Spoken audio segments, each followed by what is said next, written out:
ખેડામાં વિસ્થાપિતોની જમીનમાં માટી ખનન કરતા હોવાનો ગ્રામજનોનો આરોપ છે। ખેડા જિલ્લાના રઢુ ગામમાં સરદાર સરોવર યોજના અંતર્ગત વર્ષ 2003માં વિસ્થાપિત ખેડૂતોને જમીન ફાળવવામાં આવી હતી। ગામના સરપંચ સહિત ખેડૂતોનો દાવો છે કે 150 થી 200 વીઘા ફળદ્રુપ ખેતી લાયક જમીનમાં માફિયાઓ રાતના સમયે ગેરકાયદે ખનન કરે છે। તાજેતરમાં ખનન સમયે ટ્રક અને મશીનનો કાફલો સામે ખેડૂતોએ વિરોધ નોંધાવ્યો હતો, જેને લઈ ઘર્ષણની સ્થિતિ પણ ઊભી થઈ હતી।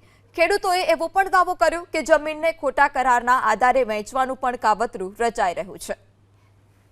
અને સરદાર આવાસવાળા જે ખેડૂતો છે ખેતી કરવા આવતા નથી, પણ જૂજ પૈસા લઈ અને કોઈને ભાડે આલતા હોય, કોઈને આલતા હોય, પણ આ બહુ માફિયાઓ એમને થોડા ઘણા વધુ પૈસા આપી અને માટીનું ખનન કરવાનું કામ કરે છે। અને લગભગ 50 થી 100 વીઘા જમીન ખોદી ગયા અને આ જમીન ફળદ્રુપ છે, જે હેલિકોપ્ટરો ફરતા હોય એવી જગ્યામાં જે આ ખોદી જાય એટલે અહીંથી વહેણ રઢુ બાજુ પાણી, રઢુ બાજુ આ જોર કરે પાણી, અહીંથી આખી નદી ત્યાં વરી જાય। એટલે અમે ગામના લોકો, ગામના ખેડૂતો બધા ભેગા થઈને આને અટકાવવા માટે અમારા પગલાં ખૂબ અમે આની અંદર મહેનત કરીએ છીએ। જેસીબી ને બધું બધા ખેડૂતો ઘેર ગયા, જેસીબી ને એવું બધું લઈને આવ્યા અને અહીંથી શરૂઆત કરી ખનન કરવાની।